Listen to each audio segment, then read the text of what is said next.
जय जगन्नाथ बंधुगण संपर्क एमिति एक जिनिस जहा ठीक थिले नर्क भी स्वर्ग परी लगे आउ संपर्क खराब थिले सबु सुख सुविधा थाई मध्य जीवन अधूरा लगे। संपर्क को केमिति बुझिबे आउ बंचाइबे सेही विषय आसंतु आजर एही किछि नीतिबाणी जानिबा। देखंतु प्रतिटी मनीष और प्रतिटी संपर्क अलगा। निज साथी बा बंधु को अन्य काहा सह तुलना कले संपर्क रे तिक्तता आसे। से जेमिति तांको सेमिति ही ग्रहण करिबा प्रकृत भल पाइबा। बंधुगण मन भितरे कथा चापी रखिले ताहा परे विस्फोरण होइथाए। जदि किछि खराब लागुछि तेबे राग न करी शांत भावे बसी कथा हुअन्तु। आलोचना द्वारा दुनियार सबुठु बड़ समस्यार समाधान होई परिबो। आ गोटे कथा, खुशी समय तो समस्ते साथी थांती किंतु जी कष्ट समय हाथ धरी छिड़ा हुए सी ही प्रकृत आपणार। संपर्क परीक्षा सुखरे नुहे बरं दुखरे ही होइथाए। बंधुगण अनेक समय आमे सामना लोकंक ठारू बहुत किछि आशा करिथाउ आउ सेही आशा जदि पूरण न हेउछि तेबे आम मनरे कष्ट हुए।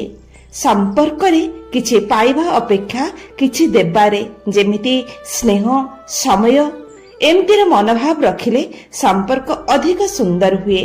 बंधुगण अहंकार को दूरे रखंतु।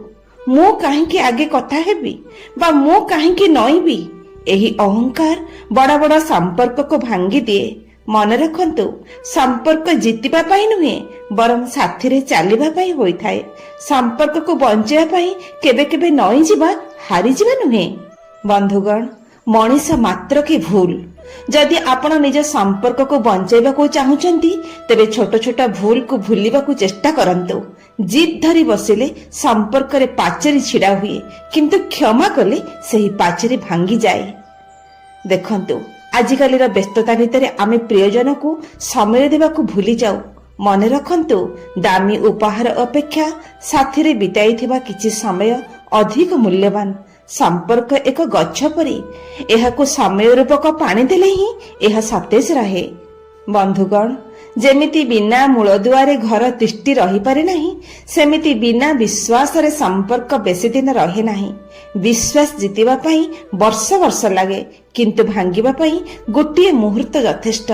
तेणु परस्पर उपरे भरोसा रखंतु, सम्मान दियंतु और सम्मान पांतु।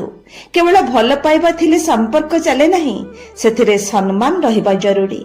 सामना वालांको चिंताधारा और पसंद को सम्मान देले संपर्क रे मधुरता आसी थाए। जय जगन्नाथ।